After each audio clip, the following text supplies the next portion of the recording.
Le prophète a annoncé la bonne nouvelle à de nombreux compagnons qu'ils entreraient au paradis. 10 d'entre eux ont été cités dans un seul hadith. Selon Saïd ibn Zayd, qu'Allah soit satisfait de lui, le prophète a dit, 10 hommes entreront au paradis, Abu Bakr, Omar, Ali, Uthman, Al-Zubair, Talha, Abd al-Rahman, Abu Ubaïda, Sadé ibn Abi Waqqa. Après avoir énuméré ses 9 compagnons, il ne cita pas le 10e. Les gens lui demandèrent alors, nous te le demandons par Allah ô Abu al-Awar, qui était le surnom de Saïd ibn Zayd, qui rapporte ce hadith, qui est le 10e homme.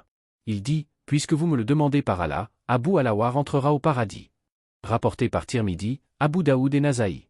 Khadija bint Khuwaylid. Selon Abu Huraira, qu'Allah soit satisfait de lui, le messager d'Allah a dit, Jibril est venu voir le prophète, et lui dit, voici Khadija, elle arrive avec de la nourriture. À son arrivée, passe-lui les salutations de ma part et de la part de son Seigneur et annonce-lui qu'elle disposera au paradis d'un palais fait d'une perle creuse, où il n'y aura ni vacarme, ni lassitude. Rapporté par Bukhari. Et selon Abdullah ibn Abba, qu'Allah soit satisfait de lui, le prophète a dit, les meilleures femmes du paradis sont Khadija bint Khuwaylid, Fatima bint Mohamed, Mariam bint Imran et Assia bint Musaïm la femme de Pharaon. Rapporté par Ahmad. Fatima, qu'Allah soit satisfait d'elle. Durant son agonie, le prophète a dit à sa fille Fatima, tu seras la première de ma famille à me rejoindre. Elle se mit à pleurer. Il lui dit alors, n'es-tu pas satisfaite d'être la meilleure des femmes du paradis, ou la meilleure femme des croyants? Rapporté par Bukhari. Al-Hassan et Al-Husayn. Le prophète a dit, ceux qui aiment Al-Hassan et Al-Husayn m'aiment et ceux qui les détestent me détestent. Rapporté par Bukhari. Il dit aussi, Al-Hassan et Al-Husayn sont les 2 maîtres des jeunes du paradis. Rapporté par Tirmidhi. La famille de Yazir. Selon Amani et Jabir ibn Abdiya, Ammar ibn Yazir, son père Yazir, son frère Abdullah, sa mère Sumayya, se faisaient torturer en raison de leur attachement à la religion d'Allah. Le prophète passa devant eux et leur dit, patience famille de Yazir car vous avez rendez-vous au paradis. Rapporté par Al-Tabrani. Bilal ibn Rabah. Selon Abdullah ibn Bureda et son père, qu'Allah soit satisfait d'eux, le prophète entendit des bruits devant lui et dit, qui est-ce? On lui dit, c'est Bilal. Il lui demanda alors, par quoi tu m'as précédé au paradis? Il dit, messager d'Allah, toutes les fois que je perds mon état de pureté rituelle, je refais mes ablutions et considère que je dois accomplir 2 rak'ats pour Allah. Le prophète dit alors, c'est donc ça. Rapporté par Tirmidhi et jugé authentique par Al-Albani.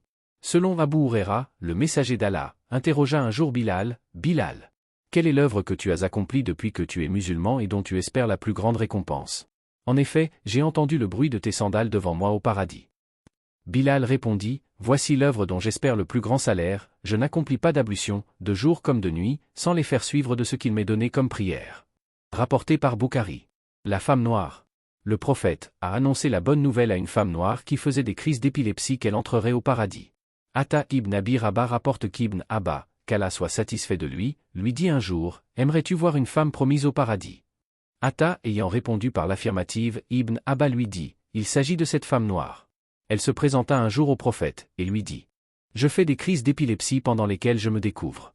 Invoque Allah le Très-Haut afin qu'il me guérisse. Veux-tu endurer patiemment cette maladie et obtenir en récompense le paradis ou désires-tu vraiment que je prie Allah le Très-Haut pour ta guérison? Dit-il. Je préfère patienter, répondit-elle, mais il m'arrive de me découvrir. Prie seulement Allah pour que cela cesse. Il invoqua donc Allah en sa faveur. Rapporté par Muslim. Malgré ses crises d'épilepsie, elle ne se découvrait pas tant elle était scrupuleuse pour ne pas exhiber son corps, qu'Allah soit satisfait d'elle. Elle veillait en même temps à bénéficier de cette récompense. Ibn Hajar explique dans son livre Fath al-Bari, Ibn Sadeh et Abd al-Ghani dans Al-Mubama expliquent en se basant sur les informations de Al-Zubair que cette femme était la coiffeuse de Khadija qui rendait régulièrement visite au prophète, après sa mort. Abdullah ibn Salam. Le prophète a annoncé plus d'une fois la bonne nouvelle à Abdullah ibn Salam qu'il entrerait au paradis. Selon Mu'adh ibn Jabal, qu'Allah soit satisfait de lui, cherchait à apprendre le savoir auprès de ces 4 personnes, Uwaymir Abu al-Darda, Salman al-Farisi, Abdullah ibn Mas'ud et Abdullah ibn Salam qui était juif et s'est converti à l'islam.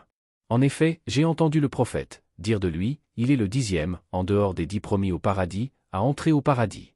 Rapporté par Tirmidhi. Ibn Abd al-Barr a dit, il est mort à Médine durant le Képha de Muawiyah en l'an 43 de l'Hégire. Le prophète a témoigné qu'il entrerait au paradis. Ukasha ibn Mizan. Le prophète a témoigné qu'il faisait partie des habitants du paradis dans le hadith bien connu au sujet des 70 000 qui entreront au paradis sans être jugés, ni châtiés. Ukasha ibn Mizan se leva alors et dit, prie Allah pour que j'en fasse partie. Le prophète lui dit, tu en fais partie. Un autre homme se leva et dit à son tour, Prie Allah pour que j'en fasse partie. Il lui répondit, Ukasha t'a devancé dans cette demande. Rapporté par Bukhari. La femme de Abu Talha Sulem bin Milan.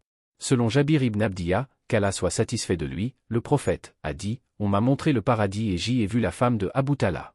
Puis j'ai entendu des bruits de pas et une voix devant moi et je constatai qu'il s'agissait de Bilal. Rapporté par Muslim. Selon Anas ibn Malik, qu'Allah soit satisfait de lui, le prophète a dit, je suis entré au paradis et j'y ai entendu des bruits de pas. Je demandais de qui il s'agissait et on me dit, Al-Gumeza bin Milan Anas ibn Malik. Rapporté par Muslim. L'imam al-Nawawi a dit, bien qu'il soit possible d'écrire son prénom avec la lettre Ra, le plus connu est qu'elle s'écrit avec la lettre Gain. Ibn Ubera a dit, ce hadith prouve qu'Amsulem est promise au paradis. Tabi ibn Kay. Le prophète a dit en s'adressant à Tabi ibn Kay, tu ne fais pas partie des damnés de l'enfer mais des habitants du paradis. Rapporté par Bukhari. Harita ibn Suraka. Le messager d'Allah lui a dit, sache, mère de Harita, qu'il y a des jardins au paradis, et que ton fils a atteint le plus haut jardin du paradis, Al-Firdo. Rapporté par Bukhari. Am ibn Tabi. Il était surnommé Usérim. Am ibn Tabi s'était converti relativement tard, qu'Allah soit satisfait de lui, le jour de la bataille de Uhud. Il n'a pas accompli une seule prière. Le prophète nous a malgré tout informé qu'il fait partie des habitants du paradis en disant, son œuvre est minime, mais sa récompense est immense. Rapporté par Bukhari. Il dit aussi, il fait partie des habitants du paradis. Le prophète a également attesté qu'un certain nombre d'hommes et de femmes entreront au paradis.